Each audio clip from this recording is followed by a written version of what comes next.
Cinema industry వైపు వెళ్ళాలనుకుంటున్నారా? మీకు మేమున్నాం. వెంటనే కాల్ చేయండి. నమస్కారం శంకరి గారు. నమస్తే సిరి. ఎక్కువగా మనం చూసినప్పుడు మీరు క్లాసెస్ మెడిటేషన్ గురించి కండక్ట్ చేస్తూ ఉన్నారు. దానికి చాలామంది కూడా జాయిన్ అవుతున్నారు. మంచి రెస్పాన్స్ అయితే వస్తుంది. మళ్ళీ మెడిటేషన్ క్లాస్ ఎప్పుడు ఉండే అవకాశం ఉంది మేడం? ఈసారి మెడిటేషన్ క్లాసెస్లో మీరు టెక్నిక్స్ని కూడా ఇంక్లూడ్ చేసే అవకాశం ఉందంటారా? ఉంటే ఎన్ని డేస్ పాటు ఉంటుంది? ఒకసారి ఆ క్లాస్ గురించి ఇన్ డీటెయిల్గా మేడం. యాక్చువల్గా లా ఆఫ్ అట్రాక్షన్లోకి వచ్చిన తర్వాత మెడిటేషన్ అనేది లైఫ్లో ఒక ఇంపార్టెంట్ రోల్ ప్లే చేస్తుంది. అంటే మన మైండ్ని పాజిటివ్ వేలో నడిపించుకోవాలి అని మనం అనుకున్నప్పుడు, ఒక సమస్యను ఎదుర్కోవాలి అంటే, సమస్యకి ఎదురెళ్ళాలి అని అంటే మనలో కొంత మార్పు అనేది రావాలి. సో మార్పు అనేది ఆటోమేటిక్గా ఎవరో చెప్తేనో ఏదో చేస్తేనే వచ్చేది. నీ ఇన్నర్ని నువ్వు అబ్జర్వ్ చేసినప్పుడు, నీ ఇన్నర్ థాట్స్ని నువ్వు గమనించుకుంటూ నీలోకి నువ్వు ప్రయాణించినప్పుడు మాత్రమే అది వర్కౌట్ అవుతుంది. సో అంటే మెడిటేషన్ అనేది లైఫ్లోని చాలా ఇంపార్టెంట్ అనమాట. కొంత టైంని నిన్ను నువ్వు అబ్జర్వేషన్ కోసం పెట్టుకుంటావు. అంటే బ్రీతింగ్ని కంట్రోల్ చేసుకుంటూ, బ్రీతింగ్ని అబ్జర్వ్ చేస్తూ, దాంట్లోకి లోపలికి అంటే నీ ఒక లోపలికి మరింత లోపలికి నువ్వు ప్రయాణిస్తున్నట్టు అనమాట. సో ఆ ప్రయాణించే మార్గంలోనే మనము ఏవేమి అబ్స్ట్రకల్స్ ఉంటాయో ఆ అబ్స్ట్రకల్స్ని ఎలా ఓవర్కమ్ చేయాలో అనేది అంతా కూడా మెడిటేషన్లో నేర్చుకుంటాం. అదే చాలామంది ఏమనుకుంటారంటే, ఒక మండలం పాటు మెడిటేషన్ చేస్తే నా ప్రాబ్లం సాల్వ్ అయిపోతుంది. అయిపోవాలి, ప్రాబ్లం సాల్వ్ అయిపోతుంది అనే దానికన్నా ప్రాబ్లమ్ని ఓవర్కమ్ చేసుకోవడానికి నాకు కావాల్సినటువంటి ఎనర్జీని పొందగలను. ఓకే, సమస్య ఎప్పుడు ఓవర్కమ్ అవుతుంది నీకు? నువ్వు మారినప్పుడు. నువ్వు దానిని చూసే విధానాన్ని బట్టి ఆ ప్రాబ్లమ్ని చిన్నదా పెద్దదా అని ఐడెంటిఫై చేయగలుగుతావు. అందరికీ ప్రాబ్లమ్స్ ఉంటాయి. అందరూ చూసేటటువంటి విధానం బట్టి కొంతమంది ఏమంటారు, పర్వాలేదులేండి ఓవర్కమ్ అయిపోవచ్చు అని అంటారు. కొంతమంది అమ్మో ఇది ఓవర్కమ్ అవడం చాలా కష్టము అని అంటారు. అంటే మనిషి యొక్క యాటిట్యూడ్స్ని ఏ విధంగా చేంజ్ చేసుకోవాలి, తనను తాను తెలుసుకోవడానికి అనేది ఈ జర్నీ అనేది ఉపయోగపడుతుంది. నేను చెప్పడం ఏంటంటే, ఒక 42 days వేస్తే నాకు ఓవర్కమ్ అయిపోతుంది, డబ్బులు వచ్చేస్తాయి, నేను నా పర్సనల్ ప్రాబ్లం నేను సాల్వ్ చేసేసుకుంటాను అని అంటే, ప్రాబ్లమ్ని సాల్వ్ చేసుకోవడానికి కావాల్సినటువంటి ఎనర్జీని నువ్వు తీసుకుంటావు. సో ఆ ప్రాబ్లమ్ని నువ్వు ఎంత చిన్నగా చూడాలి అనేది నేర్చుకుంటావు. ఆ ప్రాబ్లం కన్నా నువ్వు 100 రెట్లు శక్తివంతమైనటువంటి వ్యక్తివి అనే విషయాన్ని గ్రహించుకోవాలి. సో మన యొక్క ఆలోచన విధానాలని కంట్రోల్ చేసుకుంటూ మన ఆలోచనలు మార్చుకున్నప్పుడు సమస్య చాలా చిన్నగా కనబడుతుంది. అప్పటి వరకు చాలా పెద్దగా ఉంటుంది, మనల్ని ఇరిటేట్ చేస్తుంది అది. సో సమస్యను పక్కన పెట్టి నిన్ను నువ్వు అసలు నీకు ఆ సమస్య ఎక్కడి నుంచి క్రియేట్ అయింది, నేను చేసినటువంటి మిస్టేక్ ఏంటని నిన్ను నువ్వు అబ్జర్వేషన్లో పెట్టుకున్నప్పుడు నీకు దానికి సొల్యూషన్ దొరుకుతుంది అనమాట. సో ఎవ్రీ మండలంలోని కూడా మనము ఏంటంటే మనీ మెడిటేషన్ చేపిస్తూ ఉంటాము. తనను తాను తెలుసుకోవటానికి తనకు తాను సారీ చెప్పుకుంటూ ఉండాలి. మనిషి తనను తను అబ్జర్వేషన్ చేసుకుంటూ ఒక్కొక్కసారి మనల్ని మనమే ద్వేషించుకుంటూ ఉంటాం. నాకే ఎందుకు ఇలా జరుగుతుంది, నా లైఫ్ ఇలాగా అని చెప్పి ద్వేషిస్తూ ఉంటాం. అలా కాకుండా అలా చేసినందుకు కూడా మనకు మనం సారీ చెప్పుకుంటూ మనల్ని మనం అబ్జర్వ్ చేసుకుంటూ యూనివర్స్తోని క్లబ్ అవుతూ ఉంటాం.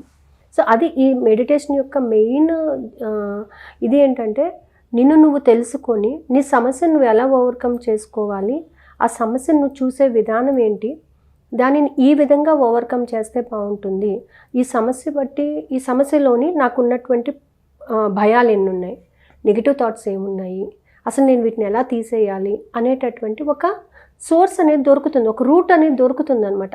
కాబట్టి ఏంటంటే 41 daysకి నా ప్రాబ్లం క్లియర్ అయిపోతుందంటే అది నువ్వు చేసే విధానాన్ని బట్టి ఉంటుంది, నువ్వు ఆలోచించే విధానాన్ని బట్టి ఉంటుంది. కొంతమందికి 2 daysకే రిజల్ట్ వస్తుంది. ఎందుకు? వాళ్ళ యొక్క థాట్ ప్రాసెస్ ఇమీడియట్గా మార్చుకుని, అంటే నేను మారాలి అని ఖచ్చితంగా ఉండి వాళ్ళు లేదండి నేను 41 days ధ్యానం చేస్తున్నాను కానీ నా ప్రాబ్లమ్ని నాతో పాటుగా నేను ట్రావెల్ చేస్తున్నాను అంటే దానికి సొల్యూషన్ దొరకదు. ఒకసారి ప్రాబ్లమ్ని పక్కన పెట్టేసి నువ్వు ధ్యానంలో కూర్చున్నప్పుడు నీకు దానిని ఎలా ఓవర్కమ్ చేసుకోవాలో సొల్యూషన్ నీ ఇన్నర్ చైల్డ్ చెప్పేస్తుంది. సో ఆ ఇన్నర్ చైల్డ్ మాట వినాలి అని అంటే నువ్వు కొంత ఓపిక అనేది ఉండాలి, సహనం అనేది ఉండాలి. ఆ సహనంతో చేసినప్పుడు మాత్రమే నీకు అది వర్కౌట్ అవుతుంది. సో ఎవ్రీ టైం మనం చెప్పినట్టుగానే ఎవ్రీ వీక్ ఒక టెక్నిక్స్ క్లాస్ అనేది ఖచ్చితంగా జరుగుతుందండి. అయితే ఈసారి 21 September నుంచి క్లాసెస్ స్టార్ట్ అవుతాయి. మార్నింగ్ 3:50 to 4:40 వరకు క్లాస్ జరుగుతుందండి. ఇది 42 డేస్ కంటిన్యూ అవుతుంది. సో దాంతోపాటుగా ఈసారి ఏంటంటే నేను 23rd ఆఫ్ సెప్టెంబర్ నుంచి ఒక వర్క్షాప్స్ ఓపెన్ చేద్దాం అనుకుంటున్నాను. ఓకే, ఎన్ని డేస్? Online workshops. ఈ ఆన్లైన్ వర్క్షాప్స్లో ఏంటంటే 30 డేస్ క్లాసెస్. ఈ 30 డేస్లోని కూడా వాళ్ళు ఒక టెక్నిక్ని ఎలా ఉపయోగించుకుంటున్నారు, ఈ టెక్నిక్ మీద వాళ్ళ యొక్క యాటిట్యూడ్ ఏంటి, వాళ్ళు ఉపయోగించేటటువంటి పద్ధతి, వాళ్ళు ఎలాంటి రిజల్ట్ తీసుకుంటున్నారు. సో కొలాబరేట్ అవుతాం అనమాట. ఉన్న గ్రూప్లో ఉన్న వాళ్ళందరూ కూడా ఒక 2 గ్రూప్స్గా డివైడ్ అయిపోయి వాళ్ళ యొక్క ప్రాబ్లమ్స్ని వాళ్ళు డిస్కస్ చేసుకుంటూ ఆ డిస్కషన్లోని న్యూ ఐడియాస్, అంటే అందరూ ఒకే రకంగా మనలాగా ఆలోచించరు, అందరూ ఒకే రకంగానూ ఉండరు. సో దాని గురించి వాళ్ళ ఐడియాస్ని ఎలా మార్చుకోవాలి అంటే, నేను ఎప్పుడు ఇలాగే ఆలోచిస్తున్నాను కదా, ఒక్కసారి వాళ్ళలాగా ఆలోచించి చూద్దాము, వాళ్ళలాగా ఆలోచించడానికి నేనేం మార్చుకోవాలి. కొంతమంది నేను ఇంట్లోంచి రావడానికి భయం అండి నాకు, నేను ఇంట్లో వాళ్ళకి నేను మోల్డ్ అయిపోయి ఉంటాను అని అన్నప్పుడు నీ ప్రాబ్లం నీ చుట్టూనే తిరుగుతూ ఉంటుంది.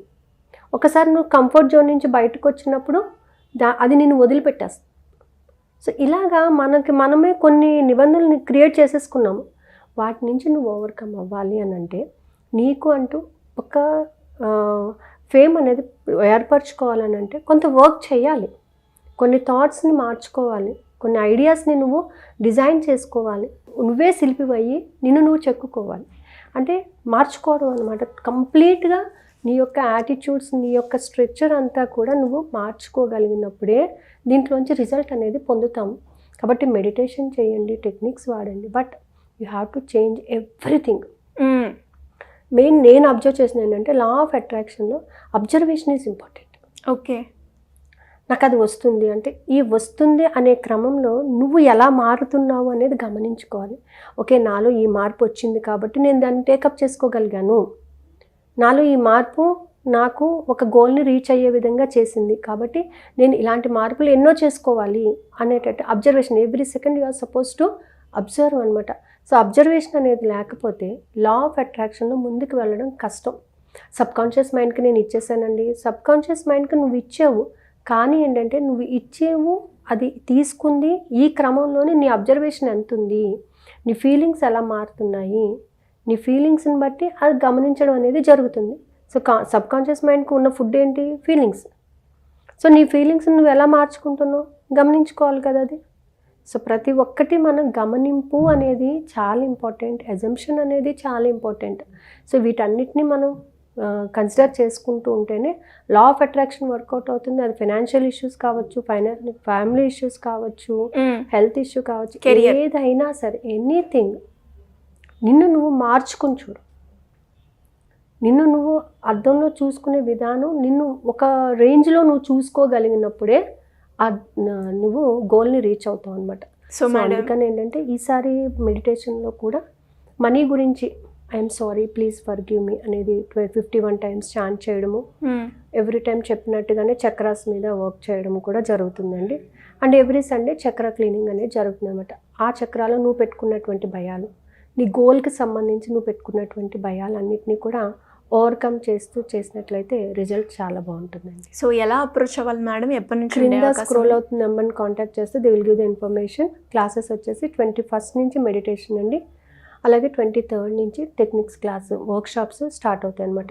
ప్రతి ఒక్క టెక్నిక్కి 2 days చొప్పున వర్క్షాప్ జరుగుతుంది. అందులో ఏంటంటే నాకన్నా ఎక్కువ వీళ్ళే మాట్లాడతారు అనమాట. ఓకే, వాళ్ళ ఐడియాస్ని వాళ్ళు షేర్ చేసుకుంటూ ఉంటారు. అంటే వాళ్ళు చేస్తున్నారు, చేసేటప్పుడు వాళ్ళకి వచ్చే డౌట్స్, ఆ డౌట్స్ని అలాగే పెట్టుకుని బ్లాక్ చేసుకునే వాళ్ళు కూడా ఉన్నారు, అడగడానికి భయపడి. అవును. సో వాటిని ఓవర్కమ్ చేసుకుంటూ ప్రతి టెక్నిక్ని కూడా వర్కౌట్ చేయాలి అనేది నా ఉద్దేశం అనమాట. Thank you madam, thank you so much. Thank you.